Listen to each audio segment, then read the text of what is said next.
My guest this week is Leah Coonan, a Philly local jewelry designer and the owner of Leah Creation Jewelry.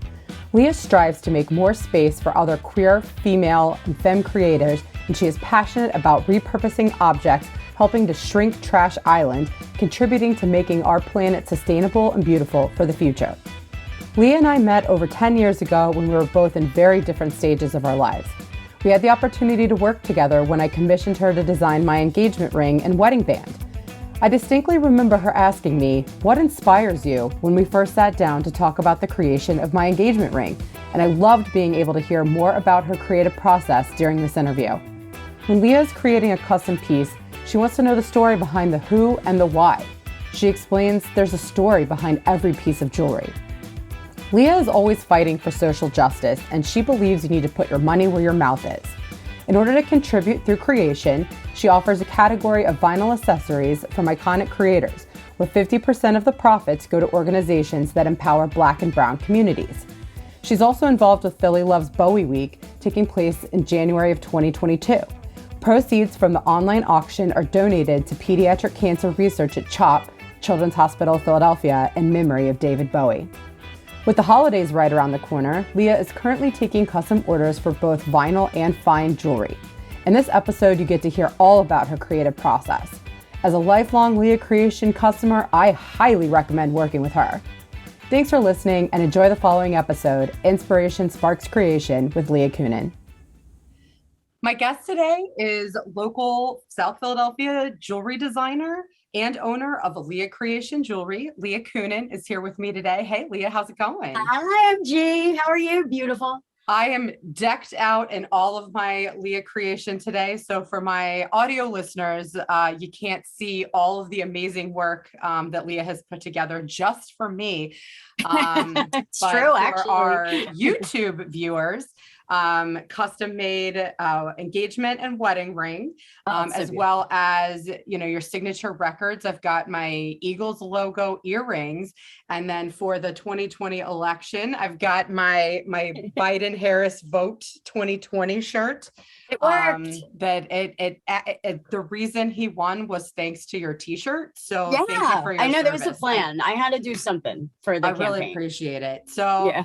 Your role is essentially how we met, and your passion project. You had written in your bio about your love of vinyl, but also seeing a neglected or used up object like a scratched up, unplayable 45. It just makes you very curious about its past, but you're also thinking towards its future as a cherished object. And I just thought that was so beautiful and just really encompasses like who you are and what you do. And so back in, I don't know, the turn of the aughts, that too, like my grad school years, before I started working in the beer industry, I think that was the first time I'd see you out and about at the bars with your signature record earrings. And so once I would start working in beer sales, when we met, we were just in two completely different stages of our life, where I'd see you out at the bar during the day and it's like, oh, it's Leah with the earrings. And we just would have this friendly rapport of like, it's MG, it's Leah. And so years would go by, and I was approved by my husband to be to start looking at engagement rings, I think is how he phrased it. But my mom had given me her mother's ring. And as you can imagine, the setting was not to my taste, but I had, free diamonds. So yeah, which is major. I was like, oh, hey, Leah, you're a jewelry designer. Do you do engagement rings? And you're like, absolutely. And so it was an amazing experience for me because I had never gone through that process before. And, having just known you as like someone from the bar, it was just such an amazing experience to just sit down and, kind of have you kind of hold my hand through the process and walk me through and explain like, this is exactly how this is going to go. And, it all started off with like, what inspires you? And I would just send you a ton of stuff and not realizing how obsessed I was with flowers at the time. And I just remember seeing this sketch and I was like, that's it. That's the one. And I get compliments constantly on my rings, and give them your Instagram handle immediately. It's like Leah Creation, go check her out. She's amazing. You have to work with her. So I'm just excited to have you here today. So let's start off what is the process like for you in working with clients? Is it a majority of engagement rings, or is it just like a mishmash of a little bit of everything? Like, what's your whole process?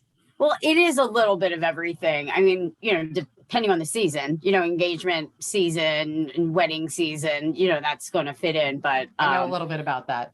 But I do a lot of, because I'm a sentimental jeweler, and which is really nice. So that's why I get, not just the engagement ring, wedding bands, like a lot of like commemorative type of jewelry, or to remember loved ones that have passed, and, repurposing the stones from their rings. And I really, really love that part, especially because I get to hear about, the person, that basically, inspired this piece, would inspire, tell me about, just for example, I made a pendant actually for your neighbor. My next door neighbor. Yeah. And, and I've worked with her before. I had made her wedding band and things like that. And she had messaged me around Christmas, I really want this, done. He wants I want it to be a crown, and she had a diamond. She didn't really have much of an idea, but she wanted a crown and some diamonds. So basically, what I did was I, made some sketches, and in the process, I asked her about her dad. You know what I mean? Give me some stories, things like that, because the more I know, I don't know, the more feeling I get behind it. It's not an inanimate object, it's more like, I don't know, turns into a spiritual thing a little bit, it feels good. It's nice. And knowing that I'm going to make something for someone that they're going to wear every day, and they're going to remember that person every day, or that event, or whatever, that, life achievement or whatever. It's just really nice to know that I can touch someone. You look at your ring every day. You're taking this energy and putting that energy into. It's important. It's important because it's the people behind the piece, really. The piece is it's your taste, and it's decorative, but it goes deeper than that. There's always a story behind a piece of jewelry. There's always a story, and that's my favorite part of it. Like the story of, these are the only flowers Bob would ever buy for me, because I would learn early on in our relationship, I had questioned him why he never bought me flowers. And he said that I had gone on a drunken rant one night about how they were like a waste of money and they're just going to die. And that was kind of like my old school way of thinking, that I think I just didn't really have an appreciation for custom bouquets, local florists and artisans versus what you're going to see at like the grocery store. And so my mind, so now I buy my own flowers.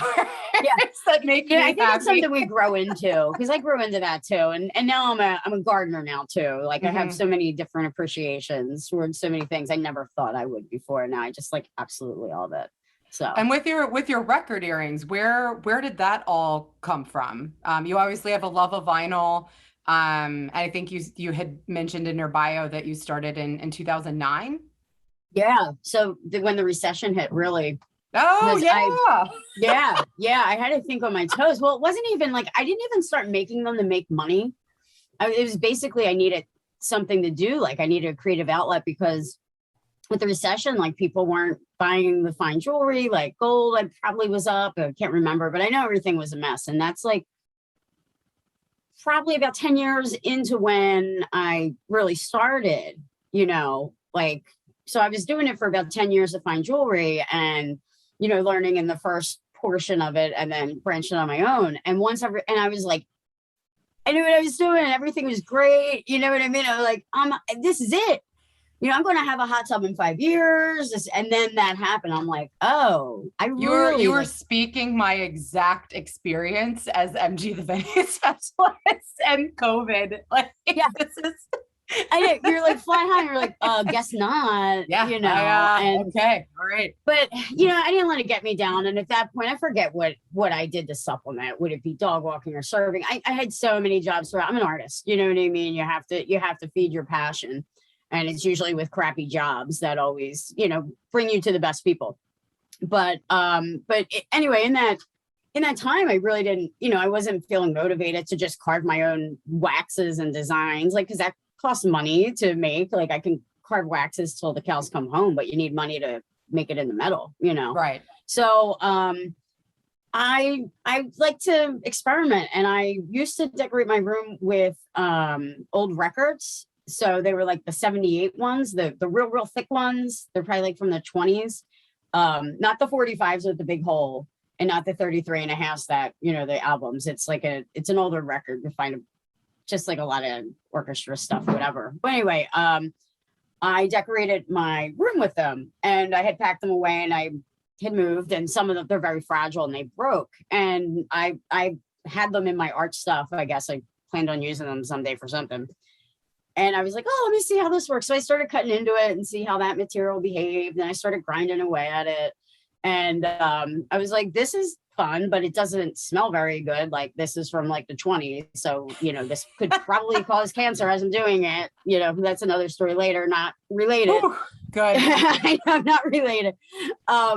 So I was like, well, this isn't safe. And I had this old, like, scratched up 45 that I used as decoration. So I wanted to see how that behaved, because all vinyls, you know, throughout the years, like what it's composed of, you know, changes over the years because they find safer things or cheaper things, whatever. So all the albums behave differently, being like if they melt or cut. So anyway, yeah, I started messing around and using my jeweler saw, one of these guys, and started cutting into it. And my big idea was to cut out a bunch of just black circles and stack them on top of each other, so the lines of the album would catch, like these lines. So I'd cut a circle, and then I would kind of place them so they were not lined up, hoping they would catch the light, kind of thing. So I had made a template out of an old CD case, just a round thing, and I had got up to do something. When I came back in, where I placed the template was right over the paper and the vinyl part. It was just sitting like that. I was like, that's cool. So I cut out 2 circles like that. And then I figured out what I had, because I just made it up on the fly. Right. So I'm like, okay, it's really rough, like super rough on the edges.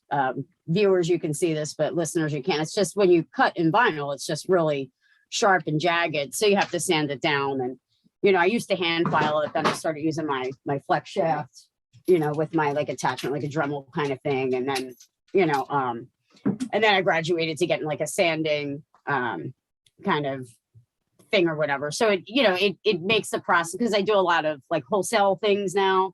So it makes the process a little quicker. But I also do shapes and designs that I can't use those bigger files and things. So I have to get small files, and I do them each by hand. So so it took a little bit for me to figure out like how to, you know, really perfect it. And when I did, I just kind of took off with it. And but the first day I had made them, I had to go to Jewelers Row for something, and I wore them, and I swear to God, I got stopped 3 times. They're so unique on the street 3 times. Cool. And there were 3 different types of 3 different ages, you know. There were, you know, I don't remember who it was, but I just know there was a bunch of different ages. I was like, well, I am onto something, and this is really cool. So I stopped at Affiliate Thrift on the way home, and just went into their bargain bins, because I only use scratched up records. I don't cut up real good ones. If I find good ones, I keep them. But the scratched up ones, they're ready for, you know, a new life, and that's what I do. That's awesome. Is Affiliates Thrift one of your go-to spots for records? One of my go-to spots. I would go all over, and then noise pollution. I would go there. He had just passed away, which is such a shame, but he was just the nicest guy. And like all the record stores around, you know, I when I first started, however, what was it, 12 years ago or something, however long, I kind of went in, I told them what I was doing, and they're like, oh yeah, there's a bunch. People would just give them to me. And then once people heard about what I was doing, people would just give me records. So I am sitting around so many records, which I do have to organize because, I have, you got to make sure you keep them separate. You don't want yeah, well, I have like my heavy hitters separate, like heavy hitters being like Rolling Stones and like Elvis and the Beatles, things like that. So I keep them separate. They're harder to find scratched up. That's why I don't have any Grateful Dead. Nobody scratched on Grateful Dead albums, So if I find those, like, that's gold to me. Of course, I have to charge more for them because it's just like, the rarity of a Stone would be. Right. There's a rarity of the scratched up damaged like records. And then the other ones I find, and then it's fun because there's like so many different songs. So people will request a song. So I get a lot of custom orders from that too. So and like you got even more creative too. You I know you started turning the album covers into cards. Yeah, which I thought was just so creative. I collected all the, I saved all the album covers because I love them. It reminds me of my childhood because my dad collected records, and I remember just listening to records and looking through all of the albums, and sometimes I would see boobs and stuff, and like, so I remember I found this one. I was like, what the heck? But and I wish if I saw it now, I would probably remember it. But I would just love all the different artwork, and they would have like the notes and the song, like all the lyrics and everything. I just loved going through them. So I saved the album covers, some because they're just classic album covers that are damaged, whatever, or just the real goofy looking ones that you'll see with the guy with the funny mustache and like a weird like instrument or whatever. So I was like, I'm going to do something with these one day. And I do have other plans for them too. I can't disclose right now. But my first, the first thing that I did was make cards, and I thought that would be just such a neat idea. Of course, I didn't go ahead and, cut it and then fold it. No, I wanted to perfect it because it's, I want it to be saved forever. So it's not just a card, but it's like, it's a piece of art, really, just because I box out what's going to be interesting. I just don't randomly cut the cards as I do with the records. I can't not do that. It's just like, my body doesn't let me do it. And these are such different ways of designing, because, the process and working with you to design my engagement ring, like you had explained to me that, okay, like how we're going to do this first is, you start with that wax mold. So you take a piece of wax and, measure it to the finger, and you're like, okay, so I'm going to just start carving at it. And then I'll check in with you as we're going along to see, do you like the direction this is headed? Do we need to change anything? And so the last time I saw the wax mold was when you were about 75% of the way through. And then that's when I handed over Bob, and I was like, okay, y'all finish out all the details. And so you had taught me that with the process, it's okay, once I finish with the wax mold, then you need to make a cast. Then the metal is what gets poured into the cast to ultimately make, that finished product. And so what I would experience, because I understood the process so well, is, I thought my ring was going to be finished in September. So I was ready to get proposed to. Oh my God. Yeah. And I guess you had given Bob the ring at some point, I think shortly thereafter, but in, I think, mid-November, we were out at a bar and my friend had asked, like, why hasn't Bob proposed yet? I had to lie to you. Oh, I went on this whole like, yeah, why hasn't he proposed yet? And he just very like stared me blank in the face, and was the wax mold was destroyed in the casting process, and Leah has to start over. And so I cried all night. But it was awesome because I was relieved to just not think about it anymore, and not think about like, okay, when he goes in the guest bedroom, or like when he goes down to the basement, or like we're going out to this fancy. So I was completely shocked when he did end up proposing in December. I thought I was going to have to wait until the spring. And I was like, well, if you ever that's your one. Well, and then I wound up bumping into you after that. So I had to lie to your face. And I had to like double lie to you because like, number one, yeah, that didn't happen. Number two, I would never have to start it from scratch because I always mold all of my pieces just in case, so I always make a silicone mold. So in case something happens, I have a mold that I can get wax shot into it and then make modifications to it if need be. And I don't use that for any other customer. That's just that belongs to you. Like I have a mold on both of your rings in case anything happens. We can, that's amazing. That's then I don't have to carve it and remember the whole thing. But so I had to double lie to your face. Yes, that's right. Because it was Santa Claus thing or something. You were selling Ray's Happy Birthday Bar. You were set up with a couple other local artists selling your wares in the back room. And so as soon as we got there and Bob realized that you were there, he ran straight to you and was like, heads up, here's the situation. Yeah. Because I'm like, oh, Leah, I can't believe it. This sucks. Oh. And you're like, yeah, that does suck. Okay. I gotta go back to selling my jewelry now. I'm sorry. Okay. Thanks. I know. And I do still, we kept the little pink plastic mold as well. Like we have the little wax. Yeah. Wax. Yeah. We still have that. Or maybe it's blue. I don't know. It's somewhere. It could be. It comes in a few different colors depending. Oh wait, if it's blue, you have the original one. Okay. But I don't know. I have to check. But if you want more, I can always shoot more whenever you want. My mother-in-law recently told me that she had a bunch of her like family jewelry that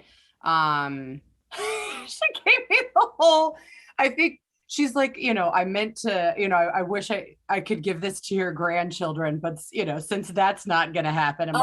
She said it nicer than that, but still it was like, come on, you could just say like, I have this jewelry I'd like to share with you.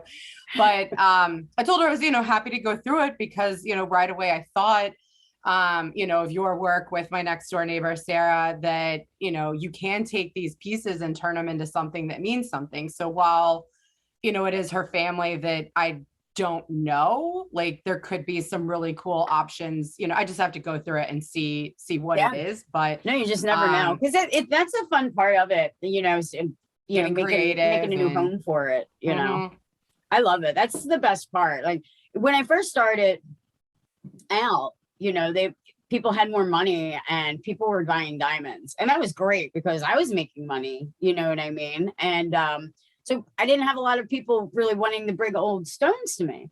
But then after that recession hit, I was getting, and it was a lot of fun too. Like, well, it was down the line, I would get jobs here and there, and I did a lot of focusing on the record stuff. I started doing shows and whatnot, but I get so many interesting stones, so it would give me such like a bigger palette, to use to create with. So it was a lot, and I think it artistically, that the recession and everything really, it was great for me because I had it, as I do, I'm resourceful and I think on my toes, but it also showed me that, it's more fun actually to make things with old things. And, I think combining, the new aesthetic I had with the records and all that, and then with the fine jewelry, it's just like, it's that sentimental part. That's what just keeps me going in this business. You know what I mean? And you're so great to work with too. Because not the money. you do really well with feedback as well. Like it's a whole lot of give and take because, your ultimate goal is for your clients to be thrilled because it's something they're going to have forever. And so specifically with the, with my wedding band, it presented a challenge because it's like, okay, you've got a petal of a flower that has to now go into like a band. And, we've got all these other diamonds from my grandmother's ring. Like, how are we going to incorporate all this? And with the band, I think the original design, it was kind of going straight across and it looked a little bit too much like a dog bone with the setup. Yeah. And I'm like, I don't know how else to describe this. And you said, I completely understand what you're saying. Let me fix it. And I was like, all right, this is perfect. Let's go do this thing. Yeah. So, because you're living with it forever. And it was one of those things because like, I can just keep on looking at something and looking at something and looking at something. And it's hard to, to see something. And then when I see you, I see it together. I'm like, oh, I see now, and then Zoop. And I think I think it was just it was a real simple curve or something is what we did. I'm trying to, I'd have to look at it, but it was look at awesome. today's Instagram post, because I shared pictures on today's Instagram post. Oh, did you? I haven't been in the IG an excitement of talking to you today, just showing off pictures of my rings. I've been slacking on my social media. It's busy. Speaking of your reels, you are crushing it. Like everybody keeps saying, how important reels and TikTok and video is as a small business owner. Like, you have to be on there. And I've got all these like tools and resources at my disposal, but I just haven't pulled the plug on it. But I know months ago, you're like, MG, you need to get off these message. Yeah. Like, because you had posted something like, girl, you need to do reels. I think you did a story and it was like, brum, brum, brum. So I think I'm like, all influencer, because I started watching YouTube influencers to figure this stuff out. What inspires you for your reels? Or like, do you just do the damn thing? Well, in the beginning, I was doing the damn thing because, that's the suggestion I got. Because, honestly, I need, more followers on my jewelry page.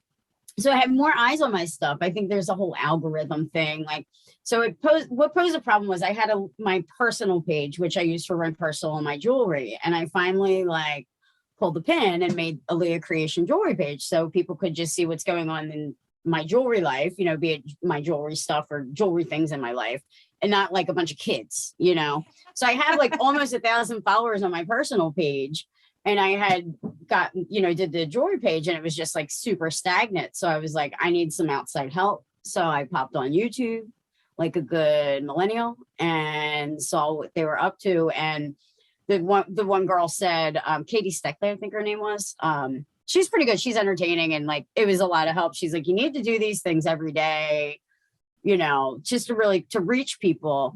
And I was like, this is a lot. But the things that I had, and I had to do one a day for a month. And I did it.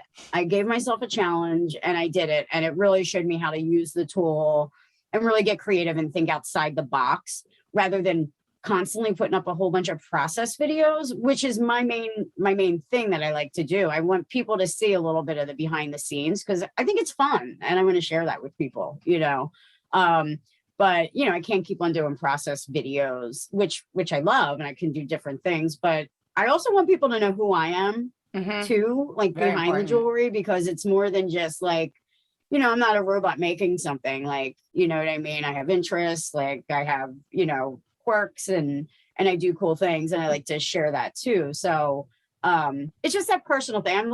I'm a people person. And so that helped, especially during the pandemic. I kind of had to do that to connect with people because I wasn't out bumping into people here and there and meet new people. So with the reels, it gave me kind of a way to communicate.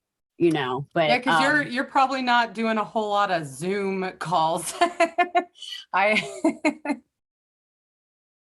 Because it's just you, and so and luckily I have Sophia here, but right. As fun as I am, she can get bored of my antics. There's always the cats. Yeah, there's plenty on my reels. If anybody out there goes to my Instagram, the reels are a lot of fun. And if you like cats, I have some funny ones up of our two crazy cats. They like to wrestle, play wrestle. It's not violent whatsoever. So I did a reel where I did a WWF type of thing, and I got an app called InShot, and it works really well. I suggest it if you want to try it. I can even give you a little tutorial one day or whatever. Okay. But it just gives you more editing options, and I had laid a wrestling track over it, like the announcer saying it just timed out perfectly. So I highly suggest go to my reels and look at cats wrestling with the announcers behind it. But okay. As soon as this episode wraps up, I apparently have plans. No, you don't have to. It's so good. Well, one of the things that I really wanted to talk about today, something that's very personal to you. I had mentioned prior that you and I were in completely different stages in our lives when we first met. And you've been sober for quite some time now. And so Yeah. I just wanted to, as much as you're kind of willing to share about your journey, and, I can't imagine what this process has been like, especially during the pandemic, where I think a lot of us have relied on alcohol being locked inside of our homes. And so what's your story? My story, which I love sharing because, I hope it inspires someone else to make, healthier life decisions, is basically what it, came down to, really. Healthy, in my, in my head and my heart, which also would, extend out to my creativity and my passion. And I realized that, the alcohol was definitely taking up too much space in my life and wasn't leaving enough space for the things that actually really mattered. And I forgot that's what actually mattered. I kind of got into a routine and, and I'm, like I said, I'm a people person. I think I is lonely and, I suck company, in the wrong places because it was convenient in there.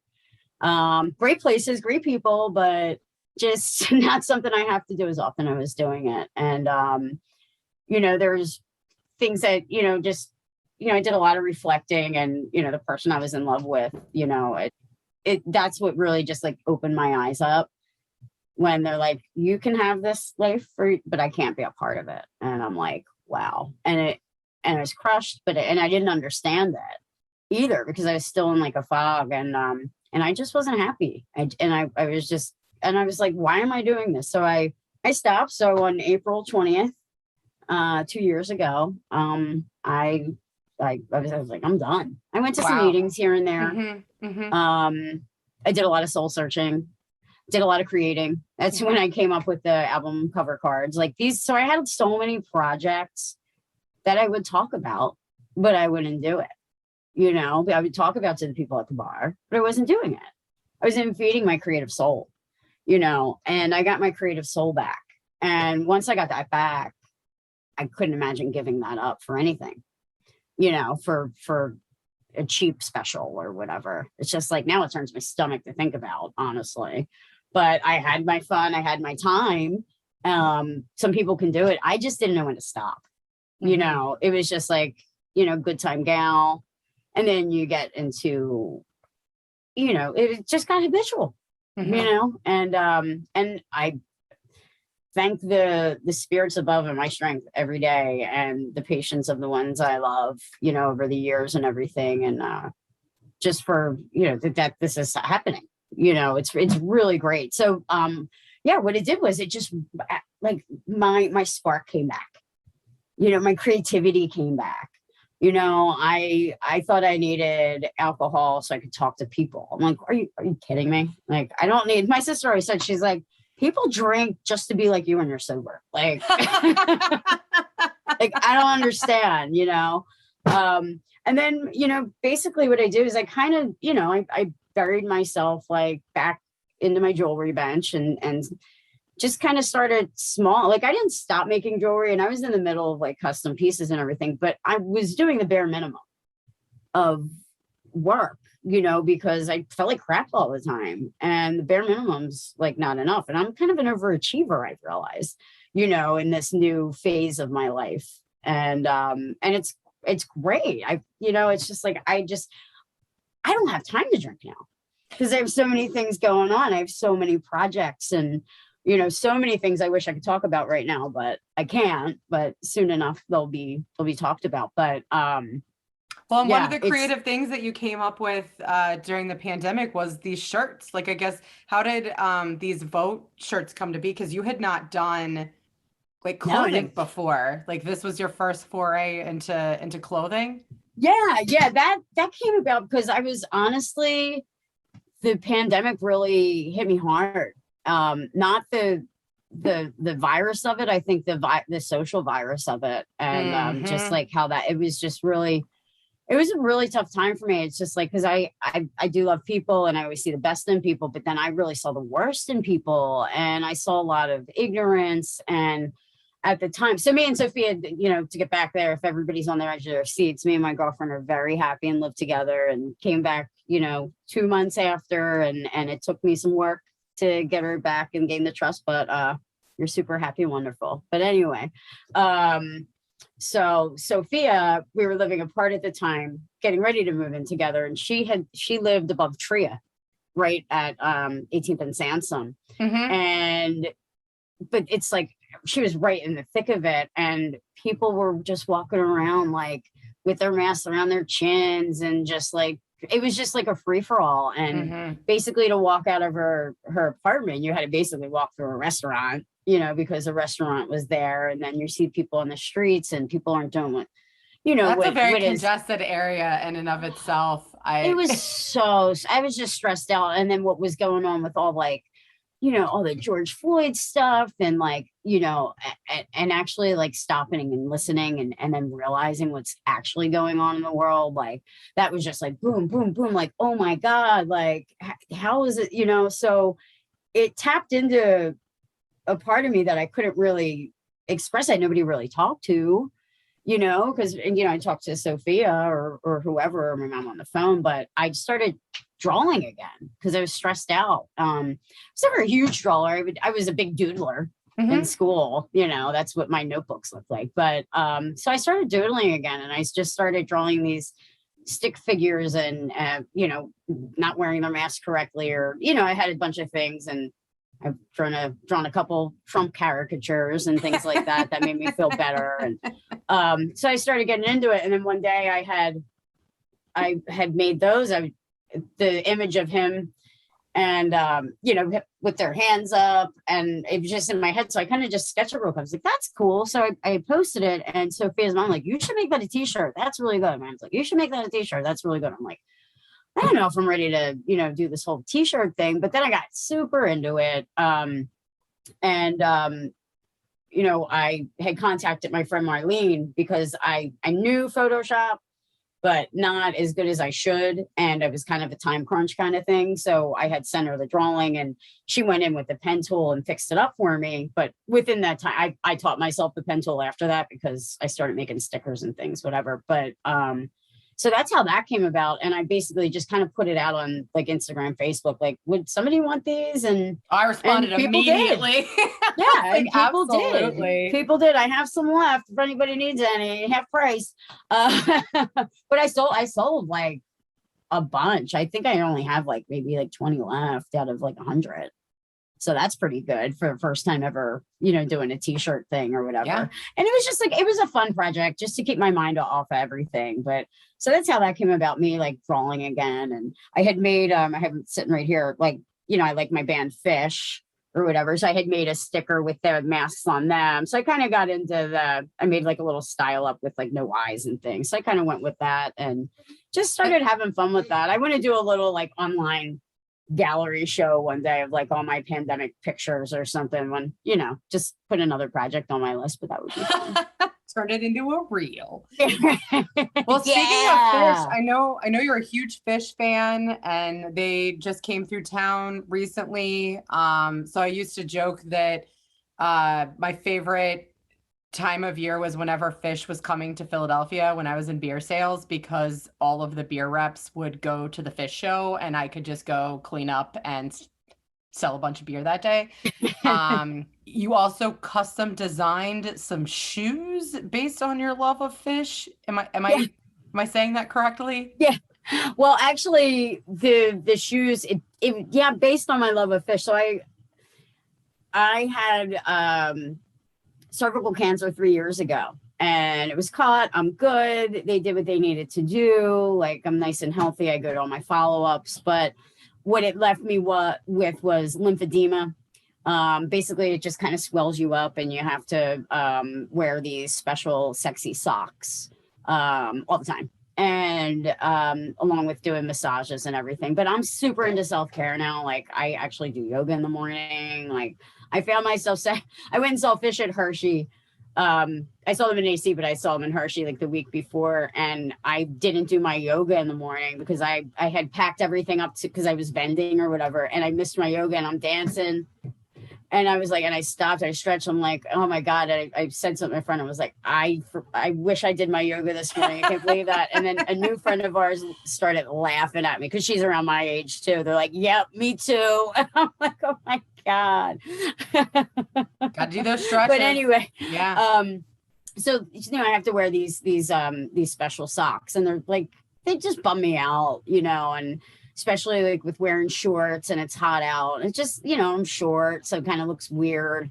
And I would always wear Chucks because I love Chucks, but not the support anymore, actually. But and they just looked really goofy, with the shorts. I look like, like I should have been like Jerry Seinfeld's dad or something down at Del Boca Vista. You know what I mean? With the shorts and then sandal, So I'm like, I need to feel good about myself. So I was like, wait a minute, doesn't Vans do like a custom thing? So they did. So I was like, Vans are like skateboarder shoes, right? And the socks up kind of look skateboarder. I'll be like a middle-aged skateboarder chick. Cool. I used to skateboard. That definitely matches your aesthetic. I can totally see that. Yeah. So I was like, well, let me make it fun. And what I did was I have my ticket stub for my first fish show ever, December 15th, 1995 at the Spectrum. So what I did, and I had a photo that I had taken when I saw them in like Portsmouth, like in 2012 or something. I had a pretty decent picture. So I photoshopped the ticket on top of the background picture and then put it in, made it into shoes. And I could pick like all the highlight colors and all that kind of stuff, like with the shoes. They were just super cool. I loved it. So I feel really good about myself now, like walking around. I have these like awesome fish shoes, which actually I have not worn yet because I have not treated them. Okay. I'll probably never wear these shoes. They're more of a work of art, but I know. I think you'll wear them soon enough. No, I will. I just want to treat them first, or they'll be my dress up Vans. Your fancy shoes. Yeah. They'll give you special powers for sure. Well, one of the last questions that I was curious about, so, we've kind of talked about some of your creative outlets during this last year and a half, like during the pandemic, since you do work with a lot of clients that are, working on engagement rings, wedding rings, what was your experience like working with them? I mean, even now, like we're still going through this. Here we are like late August, this Delta variant is raging in our country. They're already stressed enough as it is. Have you had any particular experiences with clients or? Yeah, I actually have, a few. I was in the middle of actually, I was getting ready to do wedding bands for a couple and two couples actually, and they were pushed off. One for a year, which I had just been at their wedding actually just this past couple weekends ago or whatever. But and then another one we kind of just pushed off, and then once it got safe, we kind of continued on. But it was, I knew them, personally, so it wasn't like super awkward because we both understood. Like I didn't have to talk to like a stranger client because I was very COVID scared, I mean, just really following all the things, not going out. So I did wind up, someone contacted me and they needed an engagement ring. They were ready to, do the thing. And I think it was like, was it last June or something like that? So apparently I think things like had opened up a little bit, but still not to my liking, but they had family coming in and he wanted to propose to his girlfriend during this time.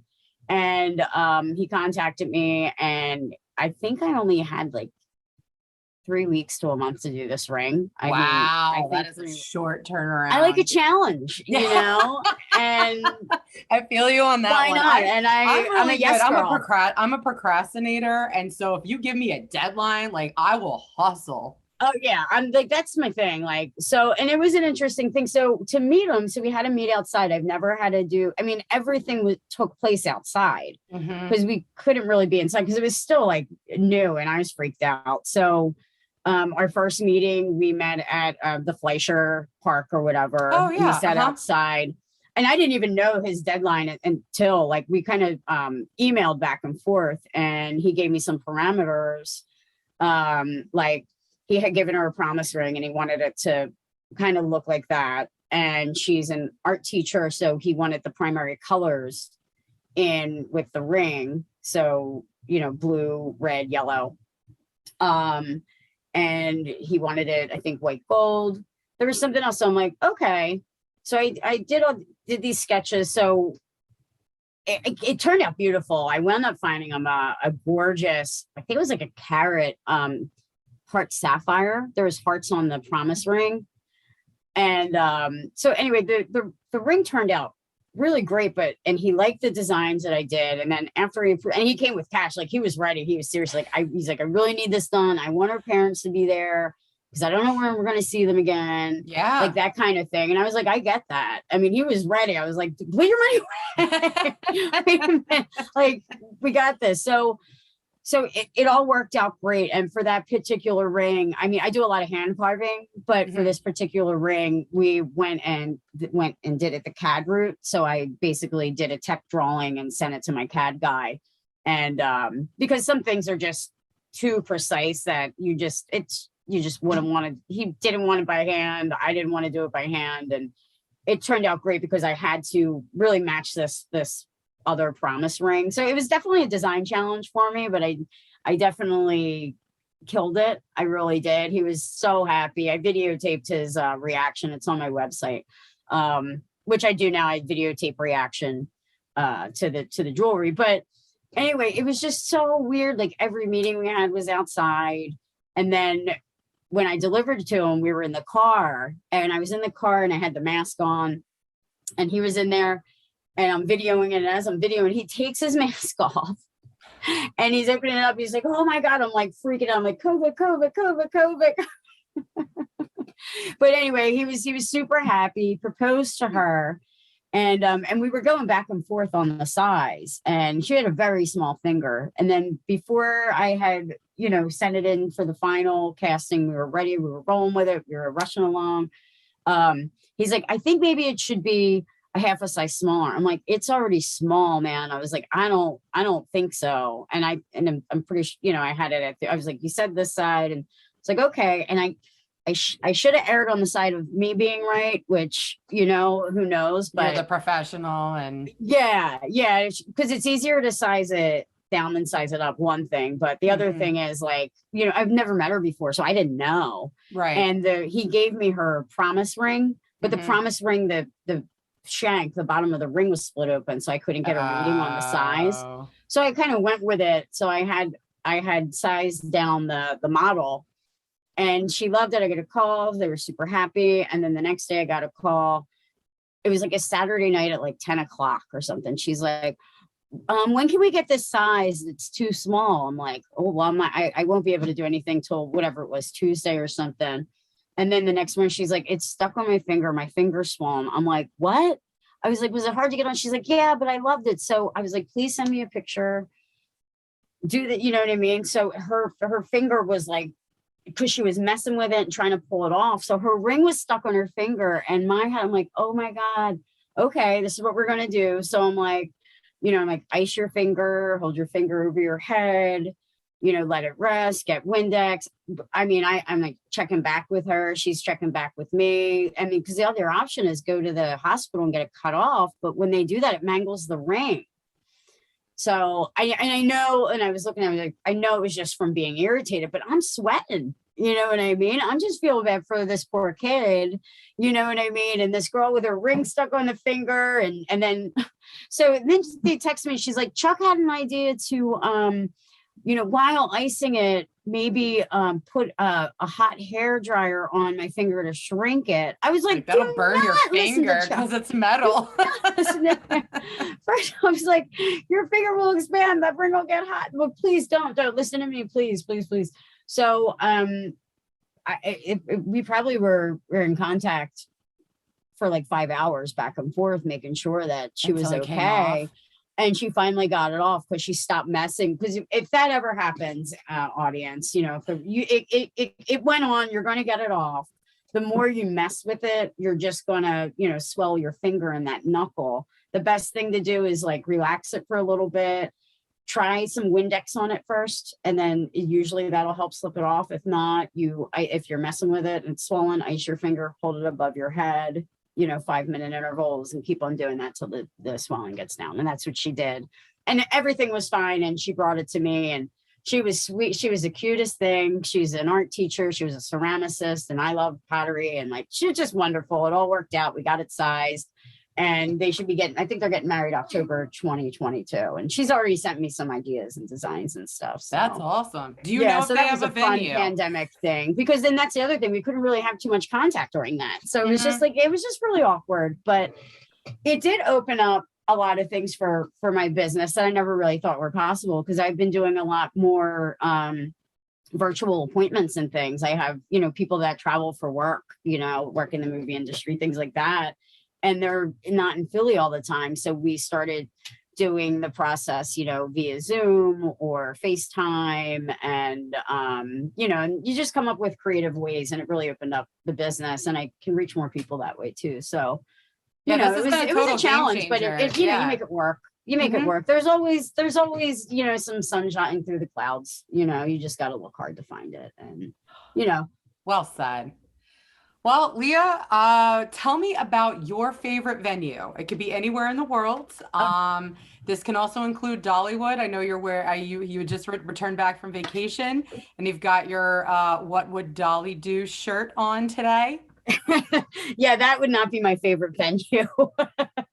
It was great. We love Dolly. I love the museum, but I have to say, and I'm not saying it just because it's fresh in my head, because I was just there, but Morris Arboretum is the place that I love for a wedding. So 17 years ago, I was just reminded of that. 17 years ago, a friend of mine had gotten married there. I was in her wedding. I made her one of the first engagement rings and wedding bands I made. She had gotten married there. It was just like the most beautiful venue. And I always had just pictures in my head. She with the big that reflecting pond and all that. And they had a really big greenhouse where we got dressed in before the wedding. I just felt like, with the photographers around, I just felt like royalty there. It was really nice. So, that was 17 years ago. So memories are a little foggy, especially me 17 years ago. But now I have a really crisp memory of when I was there 2 weekends ago. And I was in a different section of it. And it was just beautiful. It's a magical place where I was. I don't remember what part of it was called, but there was a cute miniature train set up with all these little miniature houses and things. And the venue was cute. It was in the treehouse. It was like a treehouse venue or something. I don't know if you're familiar with it, but I know they have a bunch of different subsections. So they've got, it was neat. There was a tree. There was a net on the deck or whatever. But then the venue was just really nice. But it all the nature around there. I just loved it. I want to actually go back and just kind of walk around, because I was just there for cruising around before the reception started and stuff. But it was really nice. I love that venue a lot. Yeah. Glad you got to visit that again. It's always nice to get a refresher, especially with my role now. It's crazy to go back to spaces that I've attended a wedding at myself, and just to see it from a different capacity. Because obviously when you're a wedding guest, you're not asking a bunch of different questions of the venue. You're just But the other thing is, though, when you're, as I'm thinking, though, you're my favorite venue, but there's so many different spaces that are, just thinking about you, and this kind of popped in my head. It's not even it's the venue. I could even picture a tent set up near wherever awesome graffiti is somewhere, and bring things into that. I when I go to weddings, I like small, intimate, personal, where it has their own touches to it. So hopefully people will come up with more creative venues, because it seems like the weddings aren't as big. That's absolutely the trend. And those are the clients that I'm working with. It's the, wanting something unique and different, as opposed to, kind of your classic, more tradition. We're just breaking down all the tradition. So yeah. And I love that. So I'm looking forward to seeing the fun things. I know people have done block parties and all the Philly foods. There's so many different untraditional ways to go about it. So, my freshest venue that I can remember is Morris, but anywhere with cool street art would be probably the neatest venue. So if that exists, let me know. You got it. Yeah. I'll just have to charge you for it. Leah, can you let our listeners know how they can follow you? Okay, well, you can follow my Instagram jewelry page. It's Leah underscore creation underscore jewelry. And on Facebook, Leah Creation Jewelry, and Leah Coonan on Facebook too. Okay. All right. I Awesome. don't do the Twitter. I have a thing. I don't have that much to say. I'm too busy making the reels. So reels will be coming up soon too. I've been busy with my fish stuff and vending, and I have Den and Company coming up on Saturday. So I'll be down at Citizens Bank Park with all my cool, fun record jewelry Love it. for all the people down there. So, but reels will be coming. Very inspirational. Well, thank you so much for hanging out with me today. I absolutely loved our conversation. Listeners, thank you for joining us. Make sure you follow Beyond the Venue podcast on Instagram and check out all of our other episodes streaming now on your favorite podcast streaming platform. Have a great rest of your day.